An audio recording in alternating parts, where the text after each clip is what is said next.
bali ang tatakbuhin pa namin is 5 hours. Bali nasa 264 kilometer. So depende pa rin to sa takbuhan namin mga par. Siguro hindi naman siguro siya abot ng 5 oras. Pero depende pa rin yan sa ano, sa takbo namin. Pagka siguro tuloy-tuloy, siguro hindi naman nabutin ng 5 oras pa. Kasi nakalagay dito is 5 hours and 28 minutes. So sana hindi na tayo mabot ng ganon. Kasi ang oras na ngayon ay 5:47. So dapat makarating tayo doon ng 6, 7, 8, 9. Sana mga alas 9 makarating tayo. Kasi malas yata kami ng Pasig.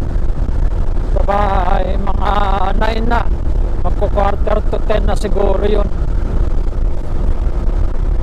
Tapos medyo matraffic pa sa may service road, sa may Bikutan.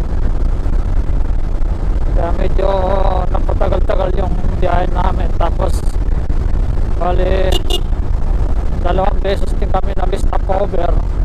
Unang stopover namin mga Parlosena, tapos pangalawa sa Calawag dahil nagugutom na raw yung kapatid ko.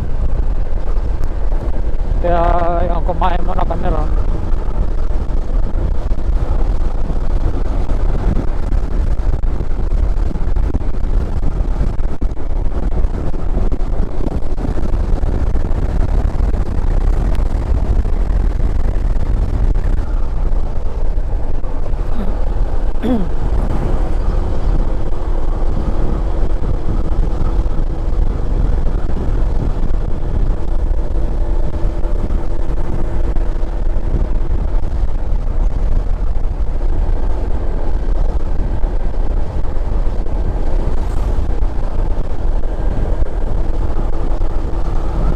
Yan, welcome to Tagkawayan, Quezon.